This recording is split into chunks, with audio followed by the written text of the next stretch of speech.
Muy buenas noches.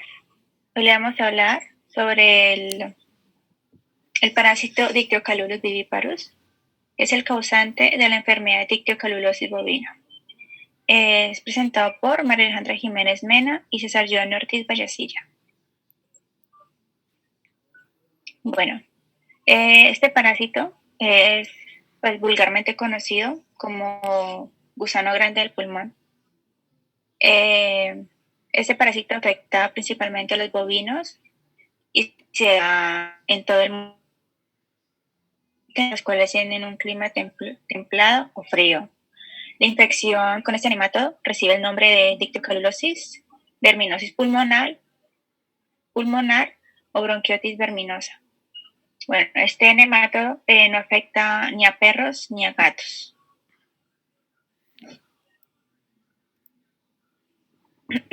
Bueno, la taxonomía de este parásito es del reino Animalia, es del filo Nematoda, es la clase Cercentea, es del orden Strongylidae, es de la familia Dictyocaluloidea, géneros Dictyocalulus.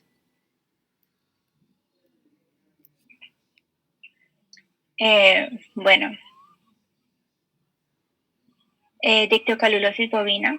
Este microorganismo es la especie responsable de esta enfermedad, a la que también se le conoce, como dije anteriormente, como bronquitis verminosa. Los vermes adultos tienen una gran longitud, que los cuales pueden alcanzar hasta los 8 centímetros. Estos nematodos son blanquecinos, filiformes y de extremos puntiagudos.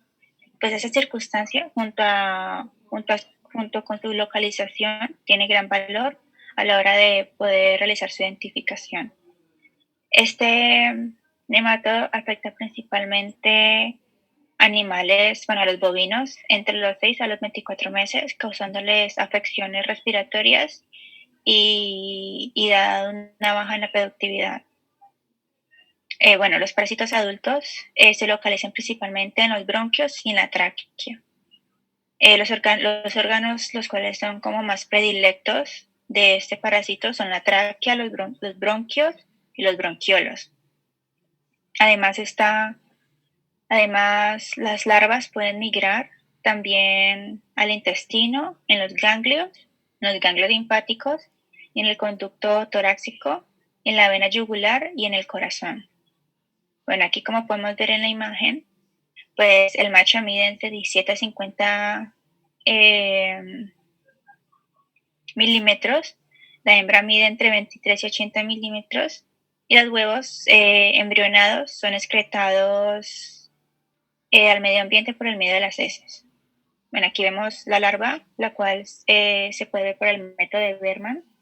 Aquí hay un huevo de este microorganismo, que sería la larva 1. Y pues esos son donde principalmente se puede encontrar este microorganismo.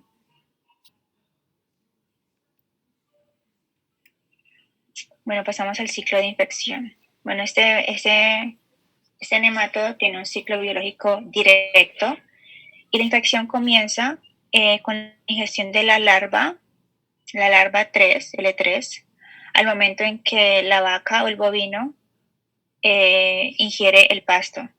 Esta larva migra a través de la pared intestinal y muda a L4 en los nódulos linfáticos, los cuales llegan a los bronquiolos, donde muda a la larva 5 o pues a la larva preadulta. En la larva 5 asciende por la tráquea a los bronquiolos y se produce el desarrollo del verme adulto. Las hembras ponen los huevos, que son transportados a la faringe gracias a las secreciones respiratorias del bovino. Desde la faringe, esos huevos son expulsados con la tos y pueden salir directamente o llegar a la boca para ser deglutidos. En este último caso, se libera la larva número 1, que es el huevito en el intestino, lo cual será expulsado por las heces. Bueno, ya en el medio ambiente, la L1 pasa a ser L3 en aproximadamente 7 días, una semana, Y pues el periodo de unas 4 semanas, más o menos, de preparto. Bueno, pues sin embargo se puede producir la hipobiosis de la larva 5, que bueno, la larva 5 es ingerida, pues según estudios, al final de otoño-invierno más o menos, y pues puede permanecer inhibidas en los pulmones de estos animales durante 5 meses, y pues puede reanudar su desarrollo en la siguiente primavera. Bueno, algunos estudios, aquí en la imagen podemos ver que tenemos el hongo que se llama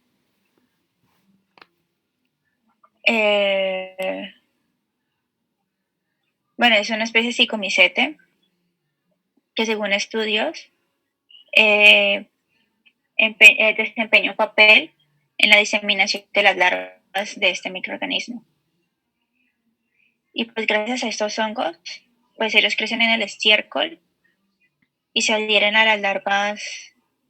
Bueno, las larvas se adhieren a las esporangias y pues esas son dispersadas por el medio con la ruptura de estas.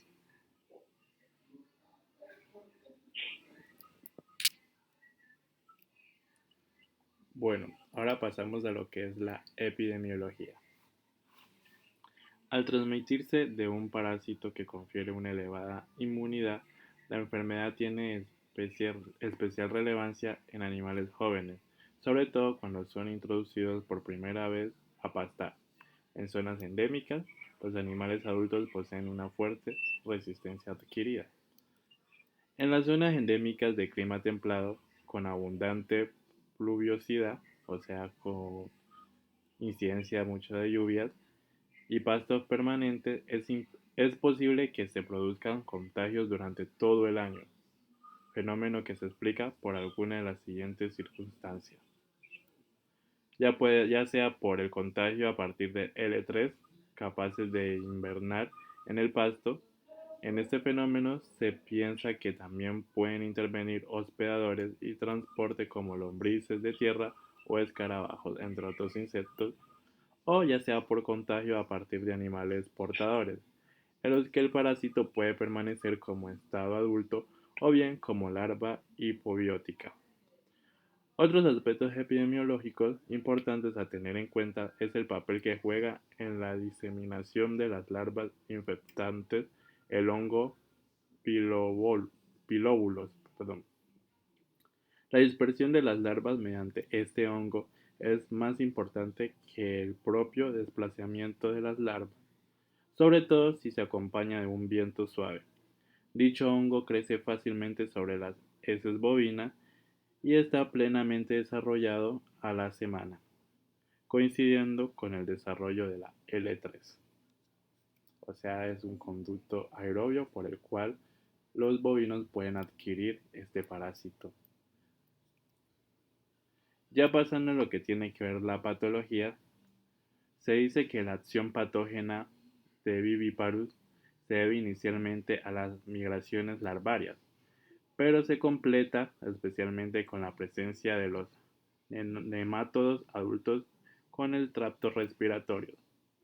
La larva y los adultos ejercen acciones directas, mecánicas, obstructivas, irritantes y finalmente, como consecuencia de la liberación de metabolitos, sobreviene la acción hipersensibilizante. La acción patógena se puede complicar por la proliferación de gérmenes de salida. En la enfermedad producida por D. viviparus se puede distinguir, al menos desde el punto de vista teórico, una serie de etapas, como podemos ver aquí en el lado derecho, que son la fase de penetración, la fase pre-patente, la fase patente y la fase postpatente.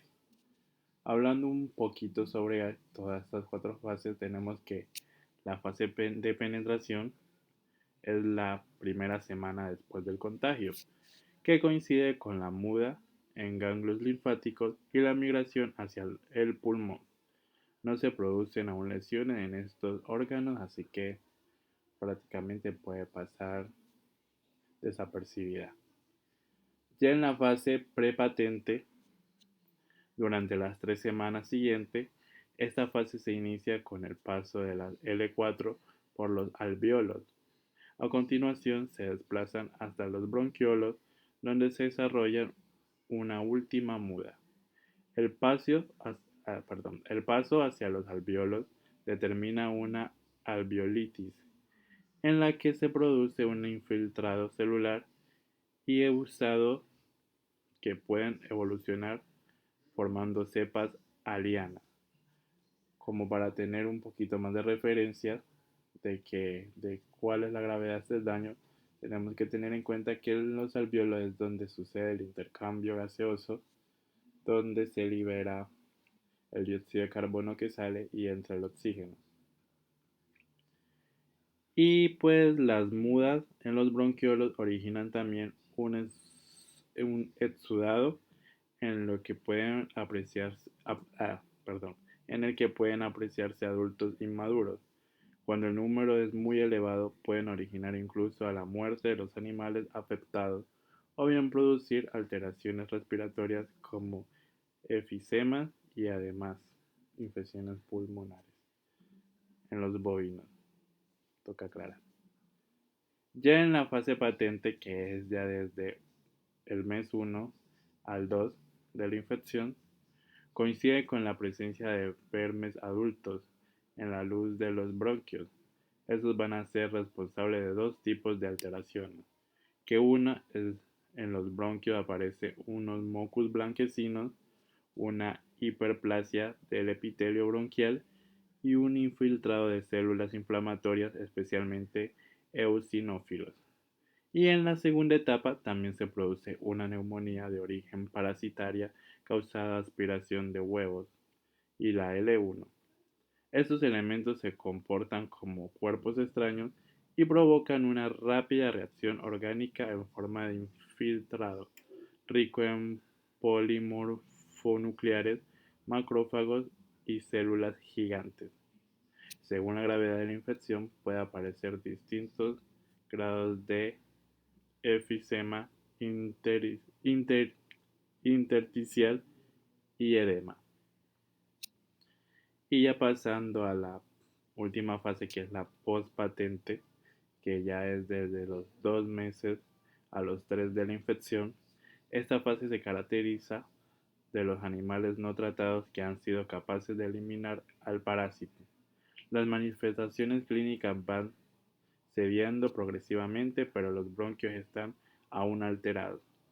Durante esta fase de recuperación puede desarrollarse un síndrome denominado bronquitis parasitaria postpatente, que es el resultado de lesiones proliferantes que acompañan a las diluciones del material parasitario aspirado, huevos, L1 o algunos vermes adultos incluso, y acumulados en los alvéolos. En estos casos se produce una proliferación de neumocitos tipo 2 en los alvéolos que junto a la abundante presencia de células inflamatorias hace que el intercambio gaseoso se vea seriamente afectado. Esta patología también puede estar acompañada de edema pulmonar y enfisema intersticial.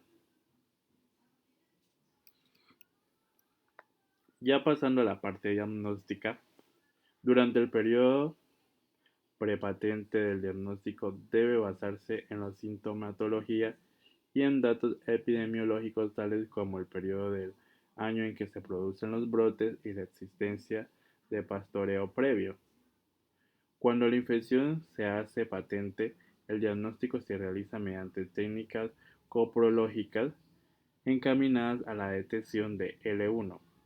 Es por ello que los métodos utilizados son concentración por sedimentación y el método de Barman, para evitar que las L1 de Titocaulus viviparus se confundan con larvas de vida libre de otros tricotronquílidos que puedan aparecer en el suelo. Se recomienda la recogida de muestras directamente del recto. El análisis del esputo puede permitir la detección de L1 y también es indicativo el análisis de las hierbas para evidenciar si hay presencia de larvas en esta.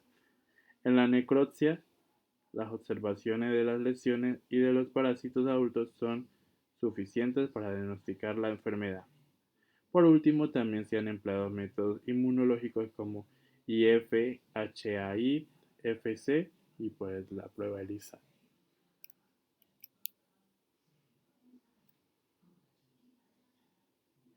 Bueno, aquí pasamos al caso clínico. De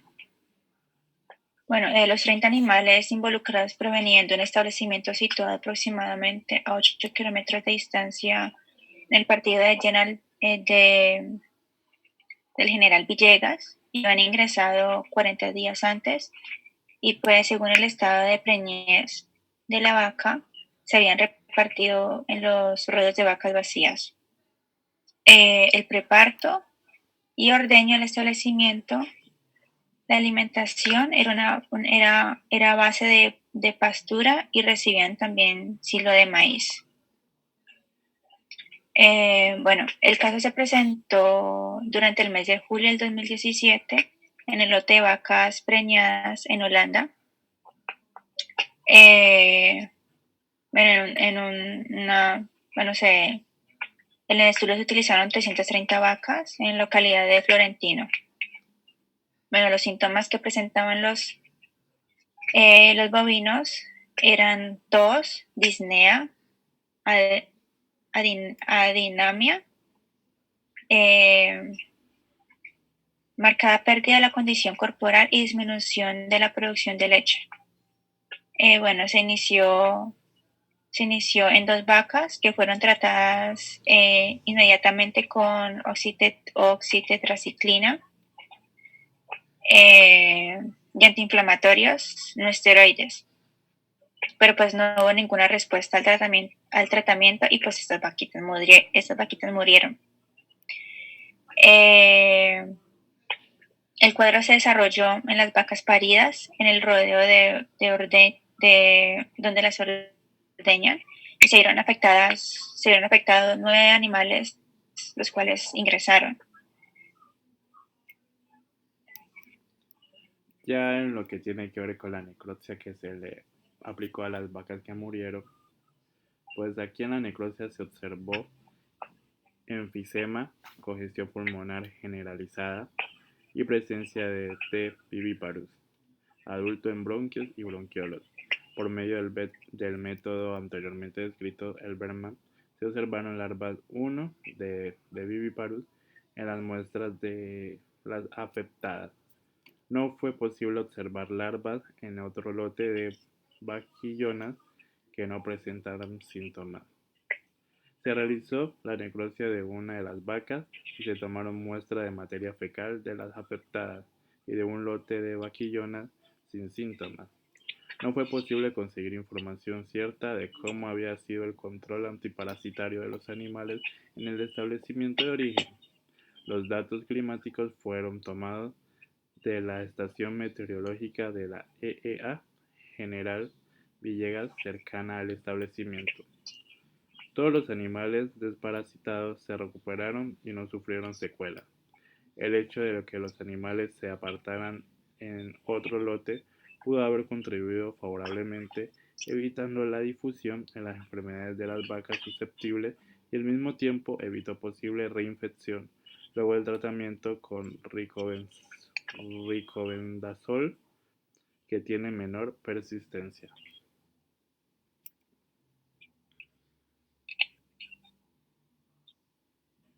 Y pues aquí prácticamente se muestran unas fotos donde se mira que hubo presencia de vivíparo adultos recuperados de los bronquios y los bronquiolos de la necropsia de las vacas a las que se les practicó después pues, de su fallecimiento. En la foto 3 podemos ver las larvas inmaduras de Viviparus recuperadas de la materia fecal de las afectadas por el proceso coproductivo. Y en la foto 1 podemos ver, se evidencia el enfisema pulmonar y la presencia de vivíparos en adultos.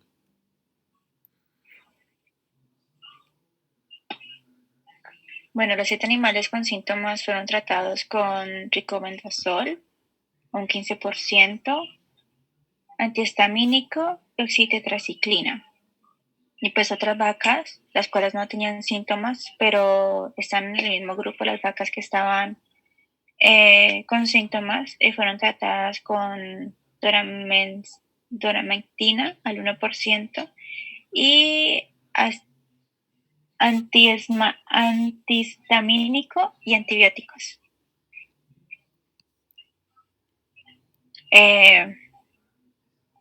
Bueno, debido a que los únicos animales que presentaron sintomatología clínica fueron las vacas ingresantes, eso se puede haber tratado de un caso de infección primaria, lo cual podría de cierta manera confirmarse, ya que al menos en el animal necrosado se observó la presencia de parásitos adultos y en la materia fecal de las afectadas se hallaron larvas inmaduras. Bueno, aquí en este cuadrito, la información climática de los 4 meses anteriores a la presentación de este caso muestra que las precipitaciones, la humedad relativa y la temperatura media mensual superaron los valores medios históricos del periodo, como se puede observar en la tabla 1. Bueno, estos son indicios de que las vacas atravesaron la etapa de potencia de la enfermedad. Además, bueno, las precipitaciones acumuladas del periodo superior del periodo superaron en un 49% las medidas históricas, como dije anteriormente, y la humedad relativa media fue del 6%, superior a la temperatura media mensual, que se superó en 3 grados centígrados, la medida histórica del periodo. Esas condiciones pudieron haberse pues facilitado la supervivencia y la dispersión de las larvas en el medio. Además, no existe, en este caso, datos sobre el impacto productivo de la enfermedad, pero pues independientemente de la baja morbilidad, que fue un 3%, y la mortalidad, que fue un 0,66%, se produjo la pérdida de la lactancia de las vacas que fueron secadas. Así como hablé en el ciclo, que pues las larvitas tenían como su periodo de inhibición de otoño-invierno.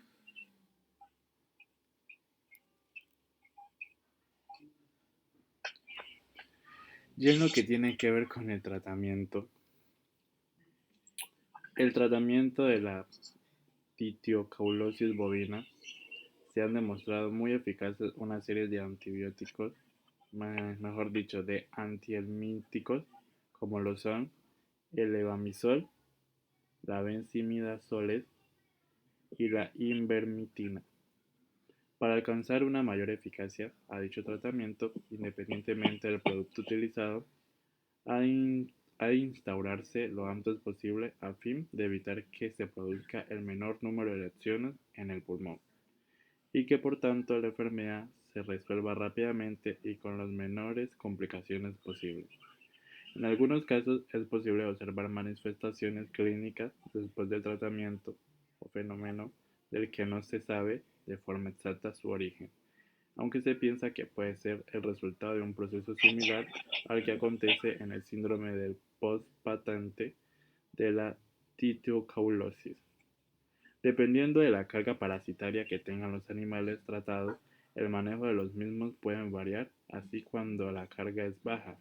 La inmunidad adquirida por los animales es igualmente baja, por lo que hay que tener precauciones al introducirlo de nuevo en el pasto infectado, a no ser que el tratamiento se haya realizado con productos con una elevada persistencia como la ivermectina. Si los animales tratados presentaban una elevada carga, deben mantenerse estabulados en observación lo antes posible. Por lo general, es necesario en estos casos acompañar el tratamiento antihelmíntico con la administración de antibióticos ante las complicaciones bacterianas. Bueno, hablando del control, la única medida profiláctica utilizada con éxito en el control de la dictiocalulosis es la vacunación, que es una vacuna viva de la larva 3. La vacuna es aplicada por vía oral a terneros de unos 2 meses, los cuales se tienen que revacunar con una nueva dosis un mes después, a fin de que ellos puedan adquirir una inmunización elevada. Y pues durante este proceso, y pues 2 semanas después de la segunda dosis de la vacuna, los animales deben mantenerse estabulados para que no puedan infectar a los demás, para que ellos no se infecten, perdón. Bueno, la vacuna induce pues una respuesta inmune lo suficientemente eficaz como para evitar que pues se llegue a formar dictiocalulosis, pero pues no es como lo suficientemente para evitar que lleguen a desarrollarse algunos vermes adultos. Y por este motivo, los pasos utilizados por animales vacunados siguen estando infectados. Por eso, el ganado debe vacunarse cada año. Bueno, el rebaño debe vacunarse cada año. Y pues este tipo de inmunización es útil en zonas endémicas y pues la inmunidad persiste durante unos 4 meses. Pero la estancia posterior en prados ligeramente contaminados asegura leves reinfecciones y en consecuencia pues un nuevo estímulo para que la inmunidad protectora perdure.